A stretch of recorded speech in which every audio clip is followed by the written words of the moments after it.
Welcome back to 602 Rose Show.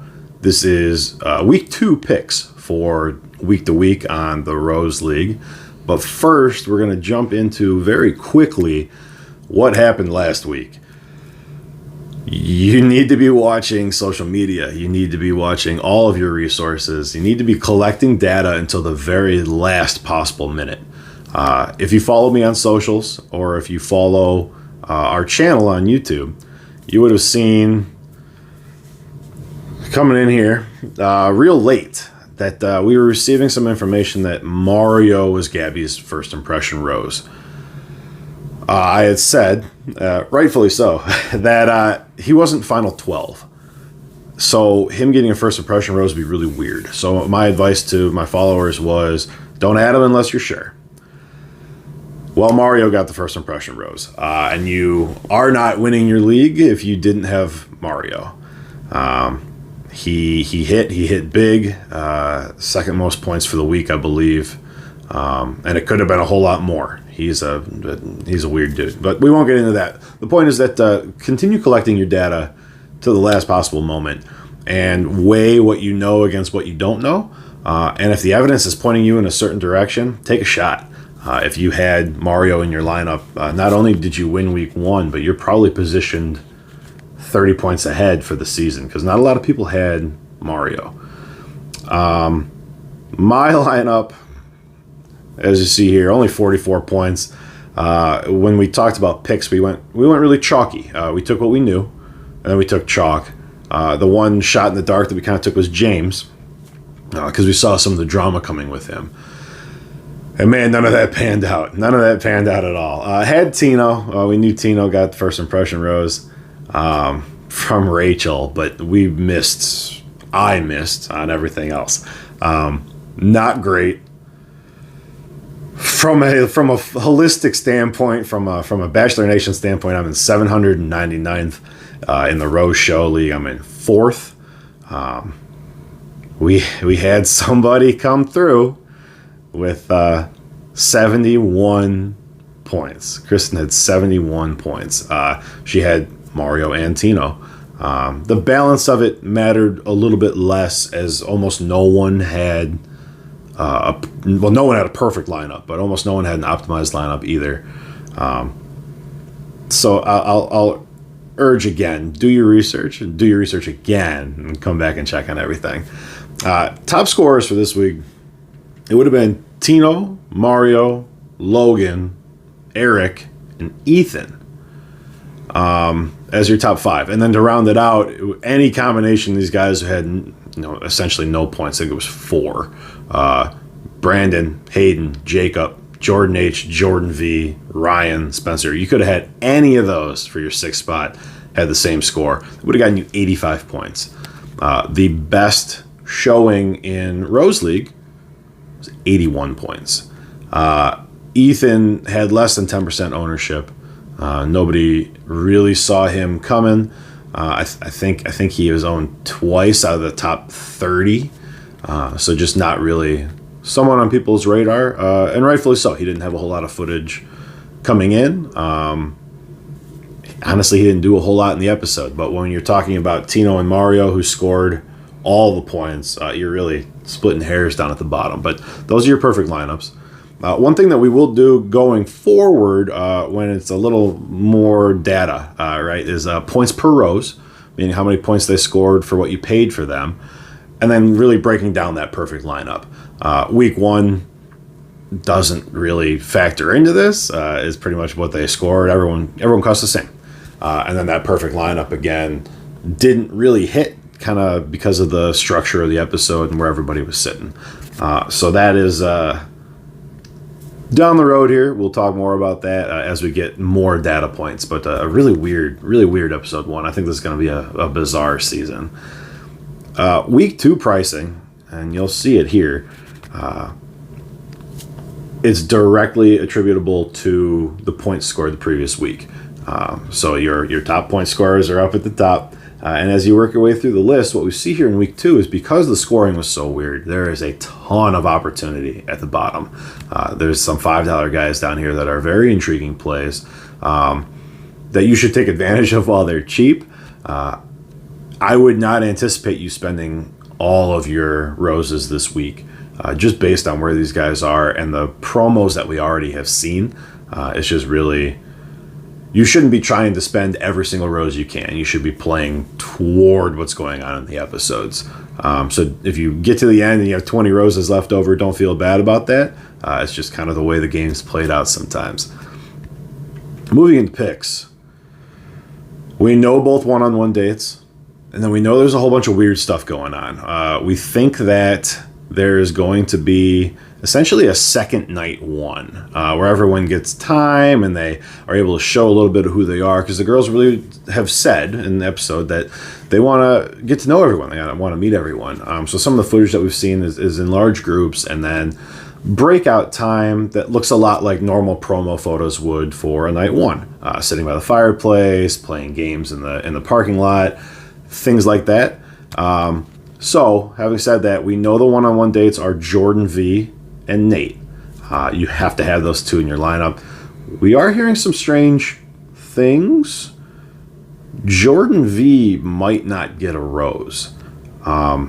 With how screwy the point scoring has been and the format of the episode that we're assuming, I think you still have to have Jordan V in your lineup. We've seen her kissing him in the promos. We know he gets the one-on-one. There's points there. If he does get sent home without a rose, he'll lose some of those points. But I think just format-wise and what we saw from an editing and timing standpoint in the first episode, I think you have to have him on the one-on-one date. I think even if he ends up losing those points, he'll be a top 6 scorer. So again, where you can get some of these guys really, really cheap, you got to roll out the one-on-one guys. If he's going to be top 6, you have to have him. Then they have some breakout sessions. It looks like there's a group date, and we see a few people on that group date, including Logan, Eric, and Avon, who again go a little bit deeper into the competition. All three of them top 12. Eric and Avon obviously top 4 for their girls respectively. So it's chalky, right? We didn't see a whole lot. We didn't see anything too crazy. The group date, everyone is doing essentially the same thing. So black boxes for nudity or being blurred out. The chances of that are pretty much even all around. Looks like winners of that date might be sitting in a more private fashion with the girls afterwards, and Logan and Eric and Avon are all present in that scene. So you're really just trying to maximize camera time, but it is a chalky pick. We are making these picks based on not a lot of data. And then my last pick for the week is James. And I had this revelation as I'm making my picks this week. If you watched last season, Genevieve, for me, was someone who we had some very specific footage on, and I kept putting her in the lineup. I kept putting her in the lineup because I thought the narrative at some point would have to tailor to the ramp up to that event. And it never really happened. Ended up burning, I think, 4 weeks with Genevieve before she scored some points. And it cost me ranking position.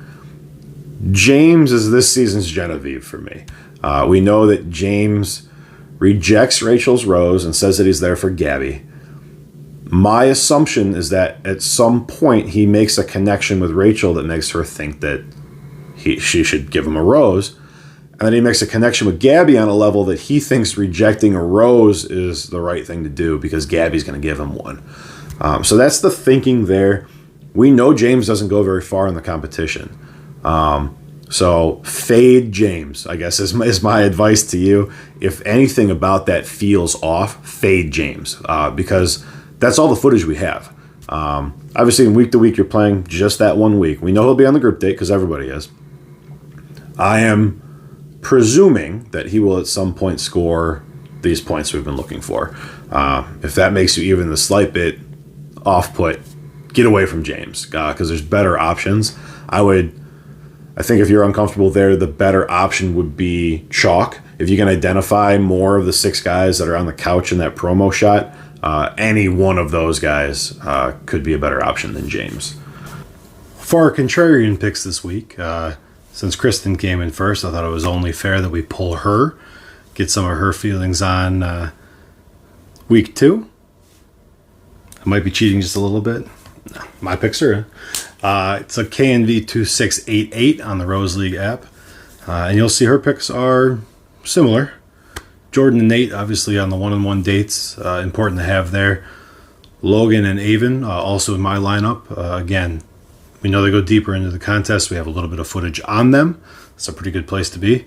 The differences are Johnny and Hayden. Now, Johnny, we know goes Final Four, Final Eight. He's in the Final Four for his girl. But we know he goes to Paradise. So there has to be something intriguing about him at some point during the season. Whether or not it's on camera is a different story.